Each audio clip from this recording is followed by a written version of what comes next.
59. That's the number of school shootings since January of 2023.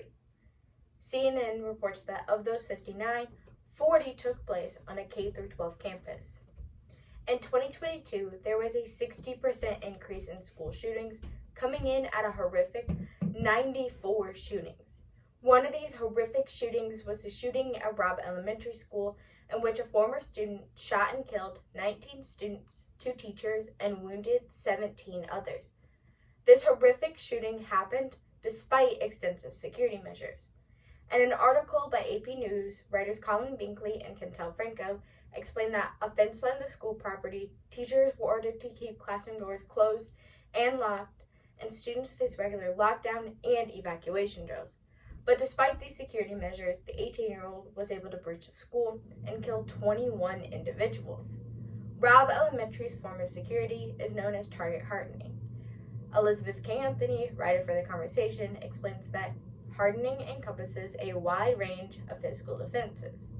To put it simply, target hardening is the use of physical security measures like metal detectors and cameras to prevent an assailant from entering school grounds. But this is just not enough.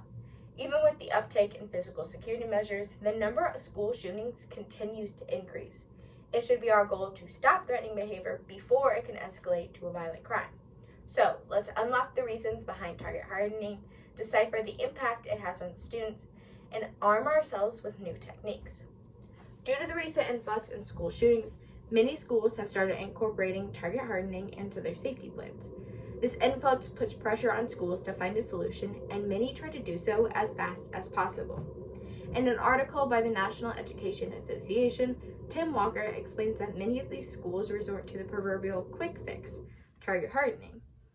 Nervous communities and schools want a solution as fast as possible and one that seems to work, so they resort to spending millions of dollars on physical security measures. Target hardening is also the most accessible option on the market. Elizabeth K. Anthony points out that school security has become a major industry in the United States. Each year, more than $2.7 billion are spent on hardening schools. Because of the booming security industry, it makes sense that schools turn to target hardening. Whether it be out of desperation or because of its accessibility, target hardening has become the U.S.'s #1 go-to when it comes to protecting schools. Because of its wide use inside schools around the country, many communities feel that target hardening is the best option at hand. In reality, it's actually more damaging than it is effective. Katie Riley, author for Time magazine, explains that metal detectors and similar security measures are associated with a decrease in students reporting that they felt safe. Students who feel unsafe in their environment don't perform to the best of their ability, so physical security measures take away from the learning environment, and the meaning behind school begins to be warped. Not only do physical security measures make students feel afraid, so do the drills. While these drills are meant to prepare students for the event of an active shooter and provide them with a sense of security, they typically do the opposite. Elizabeth K. Anthony explains that these drills increase fear and anxiety. So not only do physical security measures make students feel afraid, so do the drills. Now I'm going to go out on a limb here and say that we've all experienced an active shooter drill. And if you haven't, use your imagination. For my school, we watch a video that teaches run, hide, fight. We sometimes practice the hide portion. Emphasis on the sometimes. We as high schoolers get a kick out of the video that I'm pretty sure was made in the 2000s based on some questionable fashion choices. But I digress. We get a kick out of it. But what if we weren't high schoolers? Rather, we were kindergartners, and this was the first time we ever had to experience a drill. It no longer is funny or comical. Rather, it's sad and makes you think, why?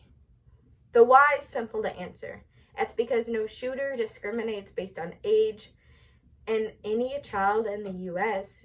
is at risk of being the victim of an active shooter. While some of these drills and security measures are more extreme than others, they all take a toll on students' mental health and in the end are detrimental to students. With the impact of target hardening in mind, it poses the question, What can the average person do to help? Many people first think of gun reform when asked what can be done to protect schools. And while this is vital, it isn't something the average person can do to help. But we can help within our communities.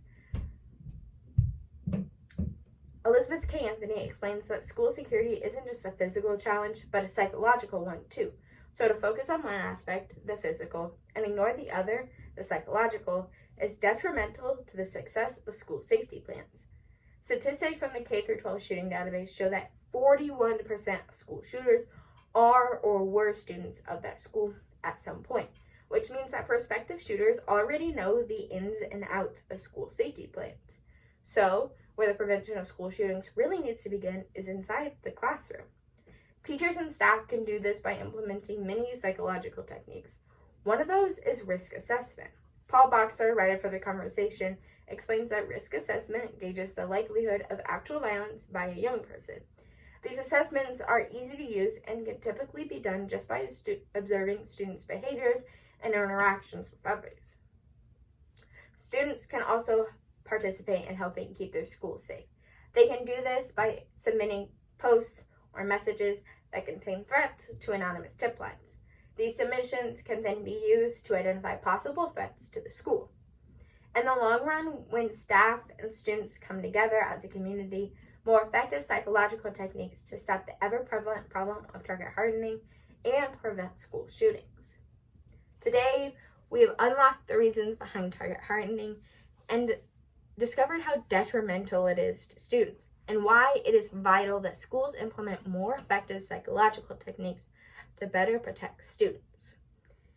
Without today's students, we have no future as a society, and if schools continue to be unsafe, then traditional education as we know it will cease to exist, seeing as parents are already pulling their children out of traditional education systems. If this circle of violence continues, it can lead to more violence inside students' personal and private lives, and can lead to more mental health crises in staff and students.